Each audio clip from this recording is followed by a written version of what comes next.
A very good morning, 7th standard. This is Social Studies class of block 13 and this is lesson plan 4.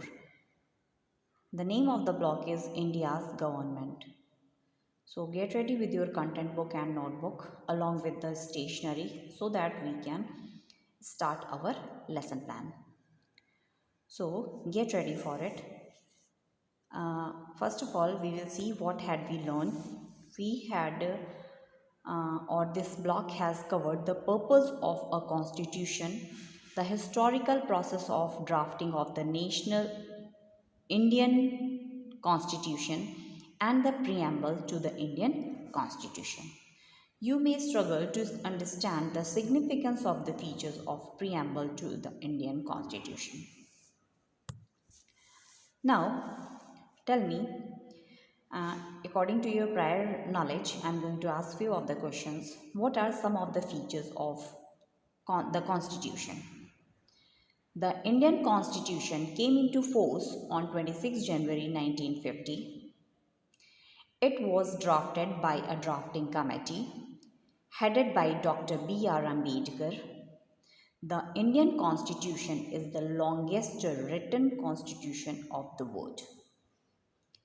The preamble, which is an introduction to the Constitution, declares India as a sovereign, socialist, secular, democratic republic and ensures equality, justice, and liberty to all the citizens.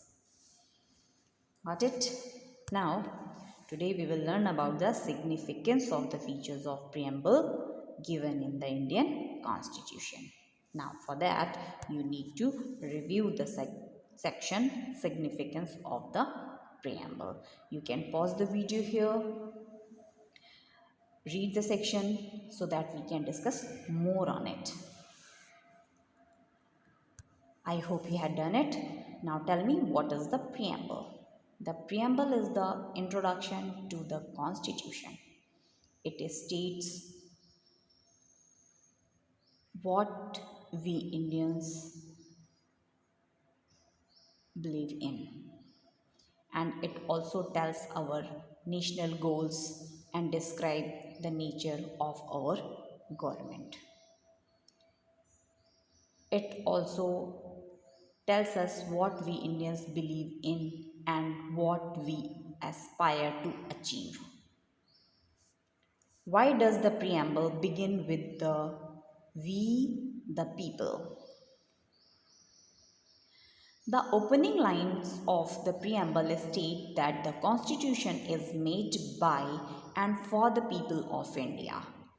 This means that no other country can take any decisions on how India should be governed or decide what is right or wrong for us. These lines are particularly significant as they emphasize the freedom of Indians to choose and decide the rules, guidelines, and nature of the government and society, especially after having been ruled by the British for more than 200 years. It also indicates that the Constitution derives its authority from the citizens. What does sovereign stand for? And what does socialism stand for? Sovereign means that we are in an independent nation and no foreign country can interfere in our internal and external matter. Prior to 1947, we were not a sovereign country because we were ruled by the British. After independence, it became important to include this feature in our preamble to emphasize our independence. Socialist means that there should be no division between the rich and the poor in the society. Why are these features important? Our government seeks to promote equal distribution of wealth among all the citizens of the country. In order to achieve this goal and to ensure equality in society, the term socialist was included in the preamble. Now the next question is, how do we know that India is a democratic republic? So answer might be, in India, people elect their leaders and also contest the elections. The head of the state is an elected president and not a hereditary king or queen. Prior to independence, the head of India was the British Queen, and for a long time, India did not have the right to vote. Initially, only the educated and the wealthy were allowed the right to vote in British India. After independence, the constitution granted the right to vote to all adult citizens of the country, and the British Queen was no longer the head of our country. Hence, we became a democratic republic. Therefore, according to the constitution, someone like Dr. Kumar, about whom you read in an earlier lesson, cannot rule the country unelected or imposed his rule upon us.